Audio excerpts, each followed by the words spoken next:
to my channel. I am filming from my kitchen because I'm going to be showing you my spice cabinet and all the vegan essentials I like to have stocked up in our house. But before that, I wanted to have a little vegan chit chat with you guys because I asked on my Instagram, which is leafylivingwithlex, if you don't follow that, how many people would actually want to see a video discussing how to go vegan in a non-vegan household. And I never really thought about how many people actually have to deal with this, because since I'm married, me and my husband have our own household. I guess it was just a little bit easier for me to transition, but he was very respectful of my decision. So let's just get into the tips. So you decide you want to go vegan and you're so excited. You go downstairs and you tell whoever you live with, whether it's your parents or your husband, I want to go vegan. And I remember when I told my husband, I really want to go vegan, he kind of laughed about it at first, and he didn't do it in a rude way. He just thought that I was honestly joking about it. And I sat him down and I said, look, I have some really good reasons as to why I want to do this. If you can just have an open mind and hear me out, and then we can have an open conversation about it, and you can tell me what you think about it. So the next thing would be is to tell them your reasons as to why you want to go vegan. And last week I did just put up my reasons to go vegan in 2018, so if you guys want to go check that out, that is up. So you've done the hardest part, which is telling the people that you live with that you want to go vegan. And this can honestly come to a shock to a lot of people, because most people don't know the benefits of a vegan lifestyle.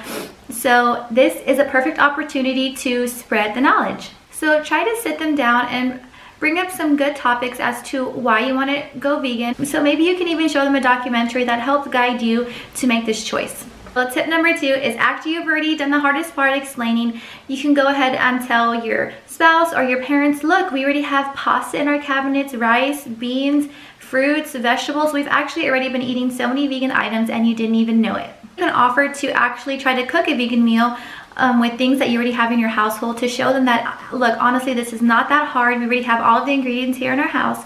Or another thing you can do is, if they are open-minded and kind of may want to try it with you, you can say, let's go online and look up some recipes, something we both like, and we can go ahead and cook this together. Okay, and the last tip is just to stay open-minded. Remember, if you came from a household like I did, where you grew up eating eggs, meat, and dairy your entire life, the standard American diet, it is going to be hard for some people. Continue to share all the information you find from credible sources, and hopefully eventually they will come around and it will get easier once you get into your routine of cooking your meals yourself. And they're gonna notice a change in your energy, because you are gonna have so much more energy and positivity, cutting out all the processed foods from your diet. Maybe you can kind of sway them too. Or if not, remember, not everybody in your household is gonna go completely vegan, and that's okay. Maybe if you just want to say, hey mom, maybe you can sit down and just do one vegan meal with me a day. It can just be breakfast, it can be oatmeal, it can be toast with avocado, it can be, there's so many breakfast ideas. Like, hey mom, have you had a smoothie yet? I can try to make you up a smoothie. I'm going to be showing you my spice cabinet, and it was a total disaster. I wish I would have done a before little clip, because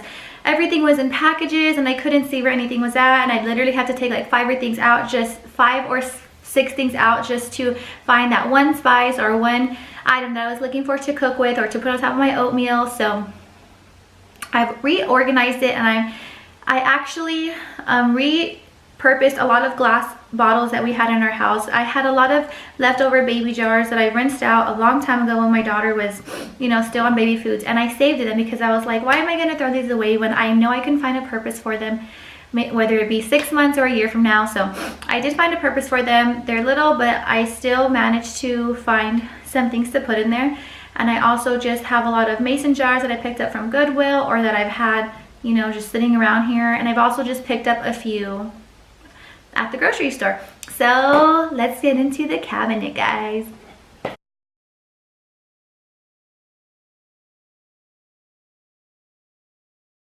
So this is just an overview of the cabinet really quick. You can see the baby jars that I've recycled, all of the mason jars, and then my spices.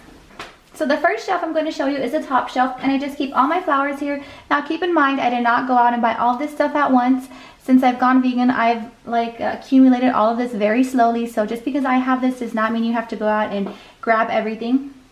So I just have some almond powder, some whole wheat flour, and some oat flour. If I could recommend any flour to have as a vegan, I would recommend oat. Is the most versatile.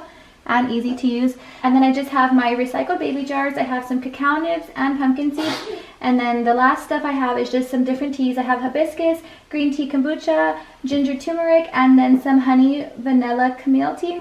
And then I just have my spirulina powder right there.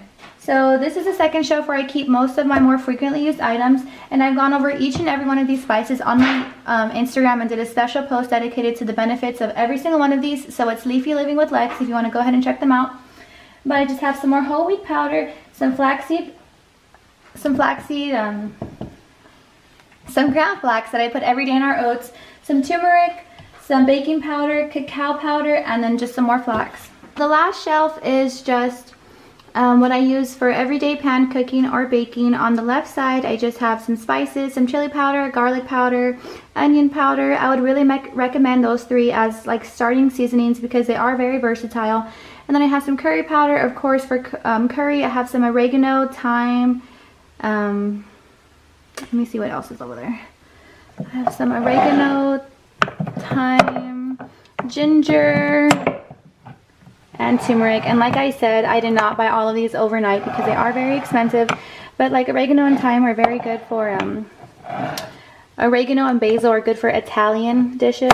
And then we have some rosemary. In my last haul video, I said I've never tried rosemary, but I'm excited to try. And then we just have, I labeled all of these baby jars so I just don't forget what's in them. So this is cumin. I have some red pepper flakes, and then that is, I forgot what these two are right now. I'm kind of in a rush because my daughter is a little fussy.